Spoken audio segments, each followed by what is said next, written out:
Hi everybody, I'm Zilla Blitz, and welcome to our playthrough with Crusader Kings 3, where we're going to try to get the Blood Eagle achievement. If you're not familiar with it, this is where you start the game in 867 as one of the four sons of Ragnarr Lothbrok, and then attempt to conquer all of Britannia. This playthrough is also going to be a beginner-friendly playthrough, where we're going to kind of explain all of the thinking behind the moves, go in detail to some of the menu options and choices, so if you're new to Crusader Kings 3, you might be able to follow along with this playthrough and see if you can get the achievement too. So let's click on New Game to get started, and this will load up with our option at the top of either 1066 or 867. We want 867 because that's when Ragnarr Lothbrok's four sons are around, and then we're going to click in the bottom left to play as any ruler. And as the game loads up here, I am going to fade away and we'll come back up as soon as it's all in play. So the game has loaded up and our world is ready to go in 867. And of course, Ragnarr Lothbrok is a Viking, so we're going to be playing as Vikings.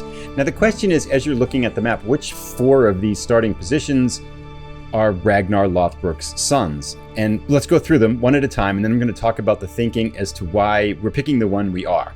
So the first son of Ragnarr Lothbrok starts over here. He is Jarl Ivar the Boneless, and he starts actually in Scotland with a fairly big army, almost 7,000 troops. So this is kind of the easier starting position for this achievement, so we're going to pass on that. The second easiest starting position is Jarl Halfdan, White Shirt of Jorvik. Now we can see he's 39 years old, so he is older than his younger brother here, who one of the reasons why Jarl Ivar is a good start too is because he's only 21, so he could potentially live a long time. But down here, Jarl Halfdan is also in Britannia already. He's in the east coast of England, and he's got over 6,000 troops at his beck and call. So these are two of the easier positions to start with to try to get this achievement. We're going to look to the east a little bit. The third possible son of Ragnarr Lothbrok is Jarl Sigurdur Snake in the Eye. Now, he starts with much fewer troops, about 1,300 troops or so, but he is fairly young. He's 27 years old, and he's got a son, two sons and a daughter to start the game, and he's not quite that far away from Britannia, although he does have the big problem of how's he going to get to Britannia and then conquer it as well. So I'd say he's the third easiest option. However, we are going to take the road less traveled, which is up here. Jarl Bjorn Ironside of Uppland, 41 years old. So he's the oldest of the four brothers. He's the farthest away. He has 1,500 troops, but as we shall see, he has one son who's not really the brightest bulb on the tree, and then he has a grandson who doesn't look like he's really going to amount to very much either, and he's very far away.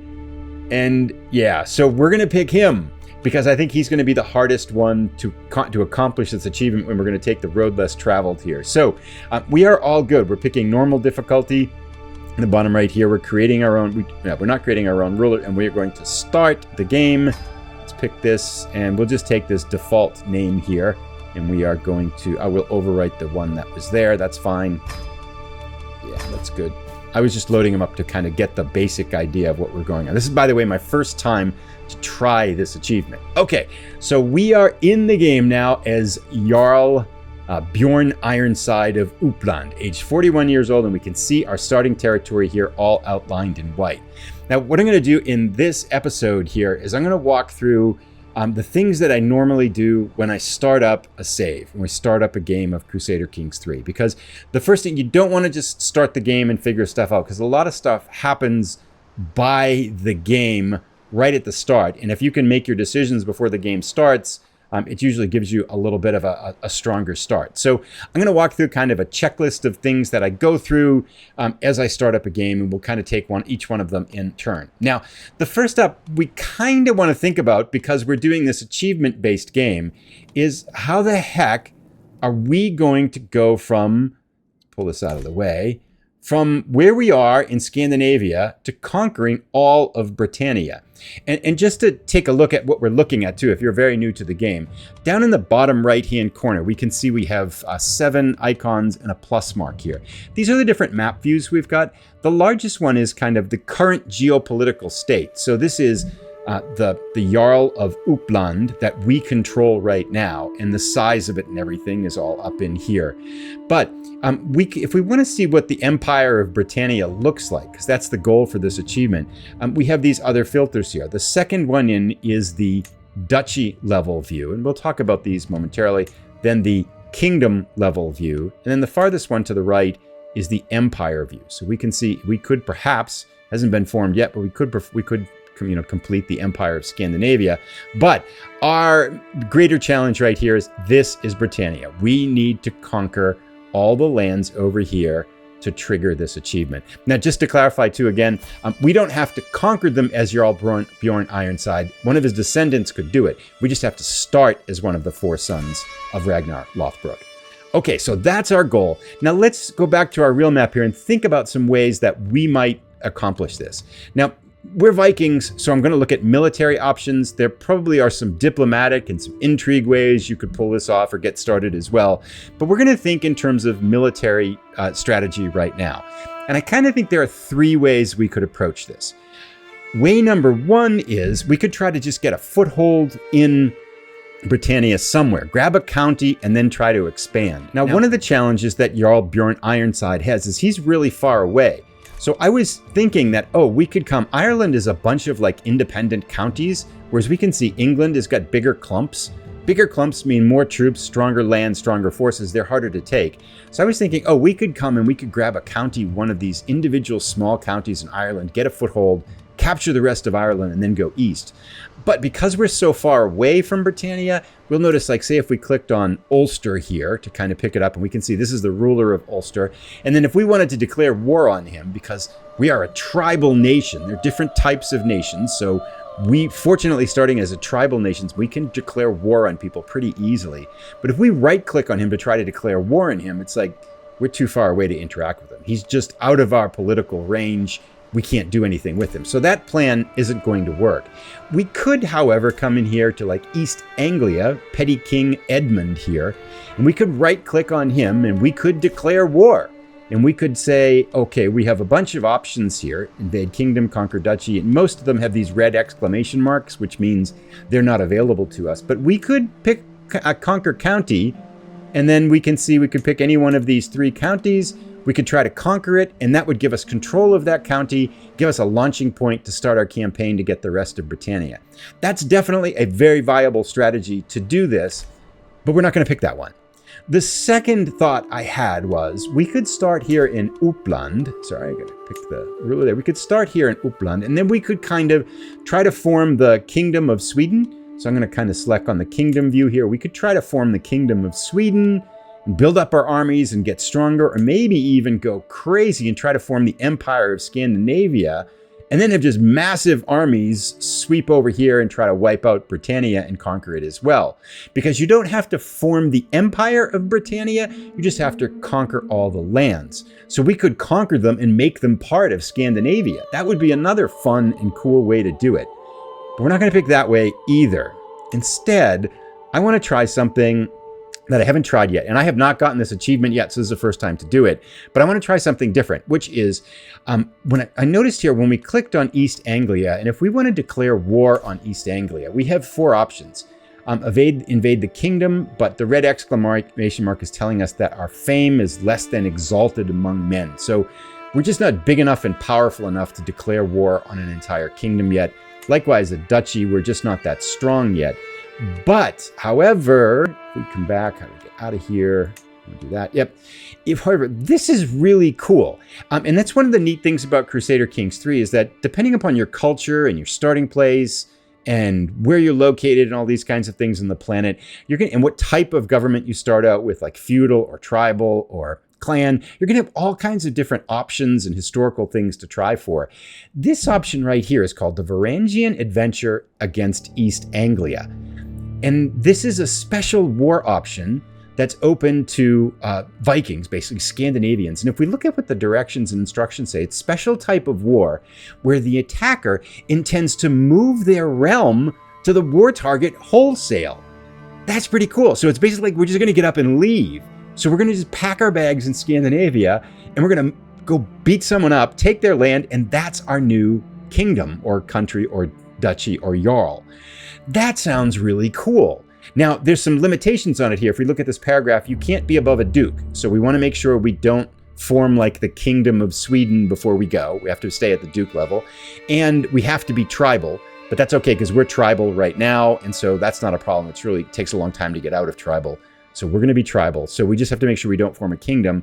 And down here, the third paragraph says that you get special soldiers the first time you do this, up to 2,000 special troops, depending upon how many same faith and same culture counties we control within mainland Scandinavia. So the more counties we can control in Scandinavia, the bigger extra army we're going to get to carry this out. Now, this sounds really cool. I've never tried it before, so I think this is the pathway we're going to take. And now we're starting to form our plan. Okay, so we want to use this Varangian adventure against East Anglia, but it's got a red exclamation mark. Let's hover over it and see why. First, we are at war. So we start 867 in the game at war. Our brothers have started a war in Britannia, and we're kind of wrapped up in it. But that'll take care of itself. We'll talk about that more later. So that's not an immediate or pressing concern in terms of not being able to pull this off. However, what is something we want to have to address here, it says your level of fame is less than distinguished, which is level 2. So let's figure out what that means, because we want to get to level 2 then in order to be able to choose this as an option. So basically, we kind of have to be a little bit more famous before we can just tell our people to say, hey, everybody, let's go. We're leaving Scandinavia. We're going to move to England, right? Because they're going to be like, no, we're not going to do that. Who are you to tell us what to do? So we have to be more famous, have more prestige. Now, up at the top of the window here, we can see the 3 major kind of elements of things we accumulate in the game. Well, 4 really, renown too. But we have money. And then the second one in here is the one we want to look at, which is prestige. Getting prestige raises your level of fame, and we can see if we hover over it, we're established right now. We have to get to distinguished, which is level 2. We're actually, if we look at this red bar here, so if we hover over, we can see progress is 400 to 1,000 to the next level of fame. So we need 600 fame to be able to do that. So now we're starting to get a plan, right? So we've got an idea. We want to do this Varangian adventure. We need to be more famous. So in order to be more famous, we want to raise our prestige. And then the question immediate is like, how are we going to become more famous? Well, there's a few ways, direct ways you can become more famous. You can conquer lands and stuff like that, and we should do some of that. We can form geopolitical entities like more duchies or kingdoms and things like that, and we could do some of that. But a great way to raise fame and prestige is to go on a hunt. Hunts are really popular in the medieval ages, and so we're going to take advantage of that as we start out. And how do we go on a hunt? You might say, all of these options on the right-hand side give us lots of different categories of choices. And the second one up from the bottom is the activities tab. If you start out a game, it's good to spend some time kind of looking at these because all of these do really cool and fun things. They also cost money, but if we look down here at a hunt, it only costs us 70 gold. And we can read about the effects and details here. But hunts are fantastic for losing stress and kind of raising prestige depending upon the type of character you've got. So I think we've got a plan forward for how we're going to at least start out the beginning stages of getting the Blood Eagle achievement. Our pathway is raise our fame by conquering some lands nearby us and going on a hunt, get our fame to level 2 distinguished, pick a very ripe and juicy target in Britannia to do the Varangian adventure attack on, and move our entire kingdom to Britannia, conquer that land, and then start from there to spread out in Britannia to try to take the rest of Britannia. That's going to be our game plan. And that's generally the first thing I like to do, is to kind of get a rough idea of what my overall strategy and plan is going to be as we start out the game. So now that we have a big plan for going forward and a small plan for going forward, let's start to walk through just the steps that I like to take before I unpause the game, because you don't want time to start without addressing some critical matters. And the first thing, let's just get a sense of who we are in the world.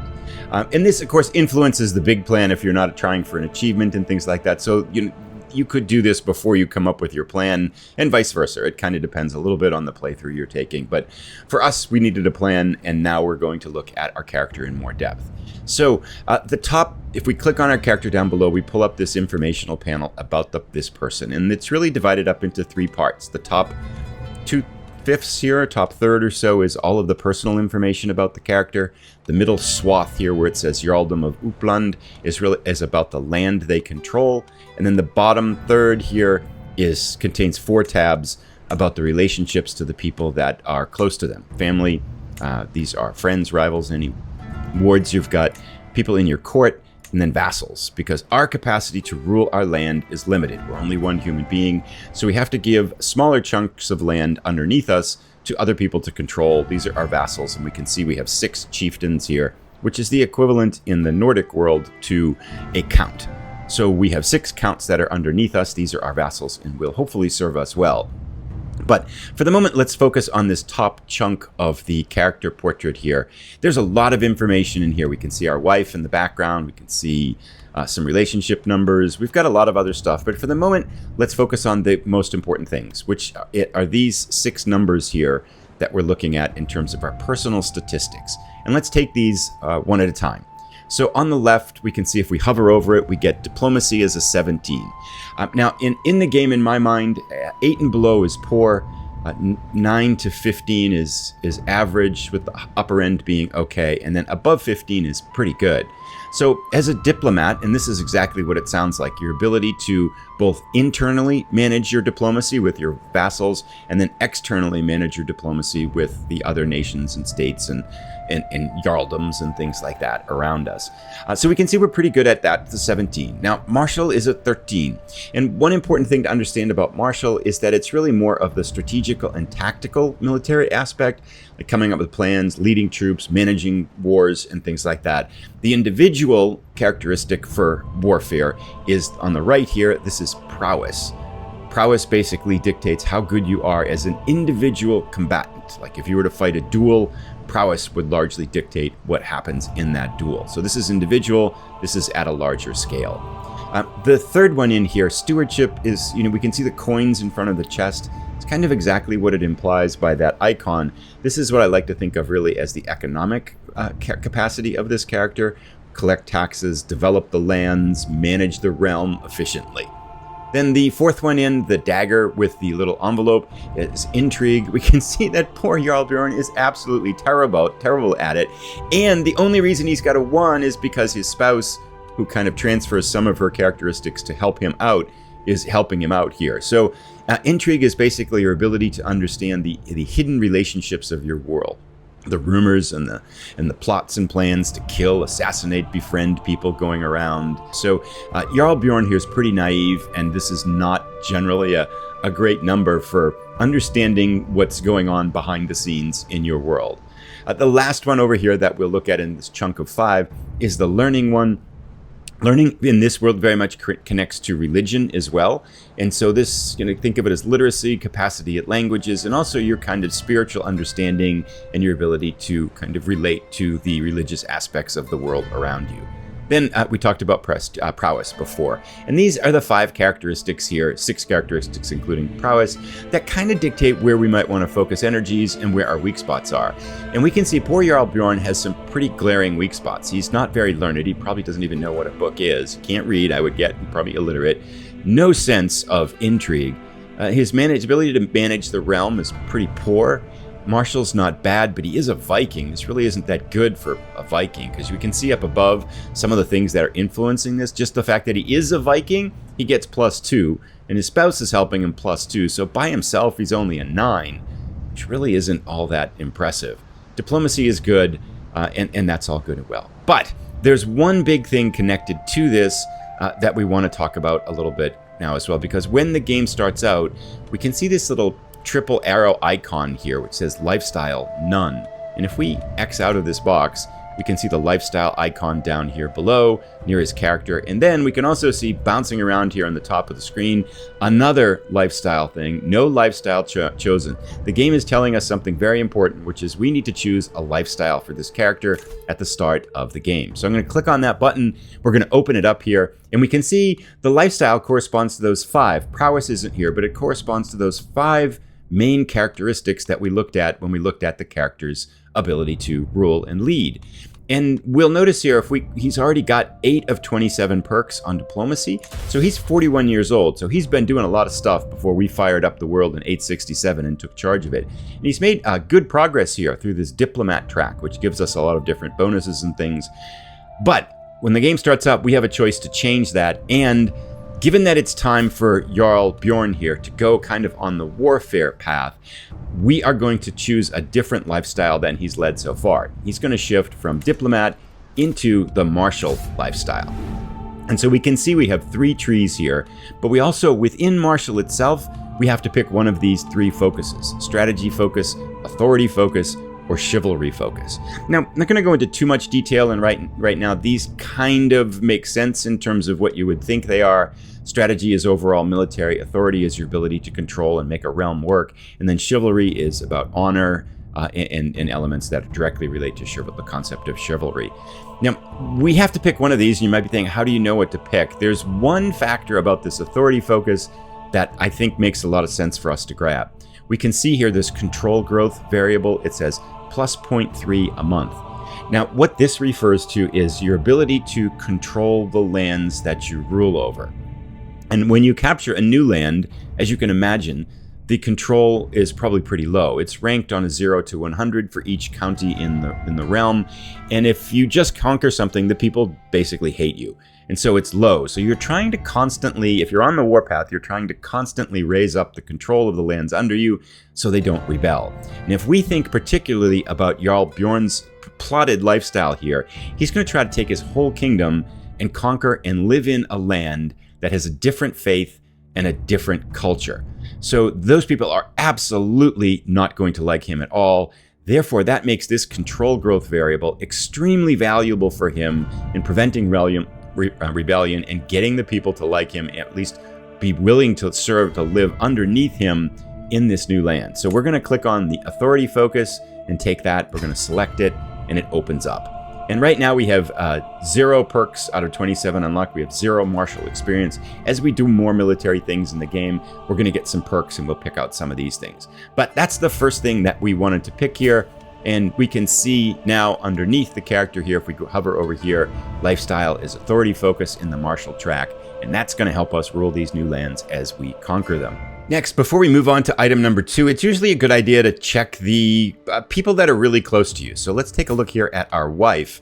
Our wife is absolutely, well, not totally amazing, but pretty incredible here. She's got average skills in everything and only 1 weak spot. So not like amazing, but these are pretty good numbers. To have 4 out of 5 double digits is pretty good. If we look at our personal characteristics, every character has 3 main personality characteristics. We can see that she is calm, content, and brave as well, which helps us. She is an intelligent physical trait, which is a very valuable trait because we can see, we hover over this, it raises all of the traits underneath her: diplomacy, martial, stewardship, and it's a hereditary trait, so it's passed on to people, congenital trait. So our wife is amazing and is actually providing a lot of support to us because a chunk of your wife's characteristics gets transferred to yours. She's kind of helping you rule the realm. So some of our statistics are improved because we've got such a good wife behind us, helping behind the scenes. So yes, to our wife, that's fantastic. However, unfortunately, our wife's brilliance didn't transfer to our kids. Well, at least one of them. We're looking here, we can see beside us, a very important element to understand is the player heir. So if we die, our kingdom is going to go to Eiríkur Bjornsson, our son, who currently is 24 years old, and we can click on his trait either here in the box or down below in the children tab of the family thing. Let's take a look at our son. Now, it's not such a great picture here, is it? Right? So we talked about, again, 8 and below is pretty poor. He's got really no diplomatic skills. Martial is barely above poor, and he's a Viking too, so yeah, that's not very good. And then stewardship is 5, that's poor. Intrigue is 8, that's poor. And his learning is a 12, which is average. But, you know, for someone who's going to go on the warfare path, this is not a great character. This is tough to be giving our kingdom away to him, especially coming from such a brilliant mom. It's really hard to see. He got the genetic short straw here. And then prowess is 4. It's like, oh my God, this is terrible, working off of a base of 0. He's just really got nothing going for him at all, and he's already picked the military trait here. So yeah, this is tough to pass this on. His wife, couple of shining spots, but the 2 in diplomacy, 1 in martial, 2 in intrigue. Yeah, not a lot going on with our son and daughter-in-law here. And now we can see they have a son too. So this is the second person in line to, at the moment, the second person in line to inherit the realm. If we click on them, they're only 7 years old. They do have a lisp here, which is going to give them a negative characteristic to diplomacy.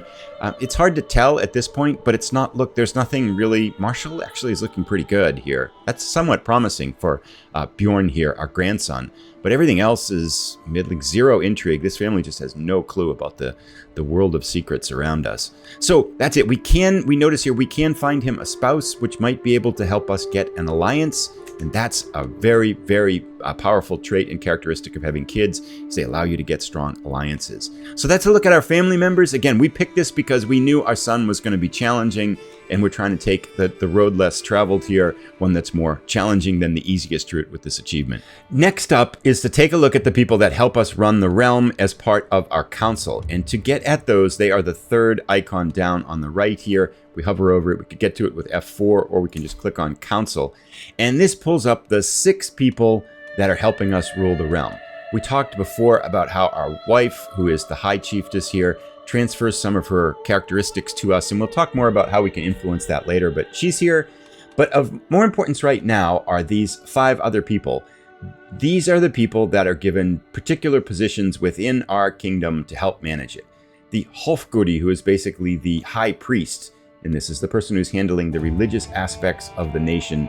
And we can see the numbers here beside them. So he's 10, which is average. These numbers are really important for their capacity to do their jobs well. So generally speaking, we want these numbers to be as high as possible for these characters. And 10 is okay. So let's see if we can find someone around us in our court, or that we have access to, that might be able to improve this here. Now, if we click here and we can see this, we click on this cycle thing, this pulls up this panel here to appoint a court chaplain. Our son, actually, Eric here has a rating of 12. He would be good, but we're going to put him on a different, more riskier path. So for the moment, we don't have any other good options for this one here. Now, our chancellor is our diplomat, and he has a rating of 13, which is okay. We could check him out and go through this and see anybody else is better.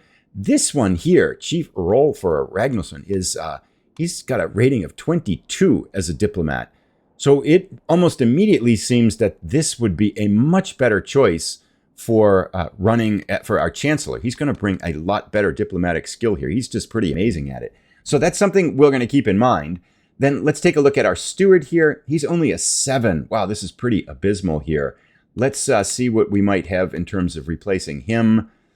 Our marshal we could replace. He has 11, which is least average. That might not be a bad move either. So it would be swapping our marshal out. And you get the idea. We want to kind of work through these numbers and kind of switch these people out. So rather than walk through each one in detail, we can see marshal and then our spy master. I'm going to make some changes here. And then I'm going to talk about one big change that I want to make that's a little bit unconventional, but I think it might work. So I'm back. I've swapped out our chancellor for the guy with a 22, and I've swapped up our chieftain with someone with an 11. These are both chieftains underneath us, so that's pretty good. Now, I want to do one thing that's unconventional down here when we look at our marshal. So he's got a 14, and if we sort here the potential candidates here, we have one more guy who's a 14. We have a spy master who's a 12, but he's serving as our spy master. We come down here, we can see our player heir, Eirkir Bjornsson, has a 10 right at this now. Now, we're going to pass on our realm to him, and it could happen as soon as we die, it's going to go to him. This is a little unconventional because we're giving up 4 points in ability, but if a character is as the marshal of a land, they're going to pick up experience in that characteristic. So we can improve his marshal rating and get him some of those perks in the marshal tree by assigning him to be our marshal, even though we're sacrificing some current capacity at it. And so we're going to actually take this chance. We're going to fire our counselor, who's not going to be happy about it when you replace him. And we made our son the marshal. This is going to hinder us in combat, but we are hopeful that it's going to, in the long run, pay off, because when he becomes heir, he's going to have more experience and be a better leader. So that's it. We've swapped out 3 now of our council members, improving them a little bit, and that's a very good thing to do before you unpause the game, because this influences a lot of things that happen. The last thing we want to do before we leave this panel is to take a quick look at what these choices are for the things that they're doing, and then shift them appropriately. So if we look up here, we have basically 3 choices. One is grayed out for us here because all of our current areas are the same faith as us, so he has no faith to convert. But we could see we could assign here our chief, our head priestess here, to fabricate a claim on a county, which is good for attacking someone. But because we're tribal, we don't need that right now. So we're just going to have him religious relations. It gives us a little bit more piety per month if we look at it here, plus 0.5 piety. So we'll take that and leave him where he is, the job that he's doing. This is basically kind of specifying the job you want them to focus on while they're in this position here. Now, our chancellor here, we can see his 2 options basically are domestic affairs or foreign affairs. We could probably use some help with domestic affairs, but we're going to leave him on foreign affairs. It's going to increase our prestige because he's talking about our realm. It goes up a little bit more with that. And we want that prestige. We've talked about that as being important to being able to do the Varangian kind of attack into England. So we'll leave him on foreign affairs for now. Our steward has 2 big choices right now. One is to increase development in the county. The other is to help us collect taxes. Normally, I'd put him on increasing development because I think development is very important in the game. But we're going to be leaving, right? So I don't really care what kind of shape we leave the lands in. So focusing on development at the moment is probably not what we want Chieftain Ivar to do. So we're going to have him just try to get as much money out of the land as we can before we leave it behind. Our marshal has 2 choices at the moment. Train commanders, which helps us get better knights and helps us in a bunch of other different areas here. And then organize the army, which basically gives us skills and improvements and kind of ways that we can increase our levies. For the moment, we're going to actually switch him to train commanders because our knights are pretty bad as we look at. And so we're going to try to improve that. Again, his skill is going to hinder him here, but hopefully he'll get better pretty soon. Then our spy master has 3 choices. Find secrets to kind of see what else is going on. We can have him support schemes, which are our plans and plots to impact other people. But we have a 1 in intrigue, so our plans and plots are probably going to be totally ineffective. So we're not going to do that. And then we're going to have here disrupt schemes, which I think makes the most sense right now. So he's going to spend his time keeping us safe, breaking up any schemes that might be plotted against our kingdom. Given our intrigue of 1, this is a pretty critical role, I think, for Chieftain Solvi here to take care of, so we'll leave him there. So that's a good thing to do before you start, is just make sure you get these roles on the right things that you want before you start to unpause the game. And with that, we've gone about a half an hour now going through our initial checklist of things to do, and we've got about half of it left to do. There's a good amount to do before you actually start moving the world forward. So I'll put a link to the next episode as soon as it's ready, where we're going to go through the back half of items to go through and then launch our world and our story forward. Thanks for watching, everybody. I'll see you in the next episode.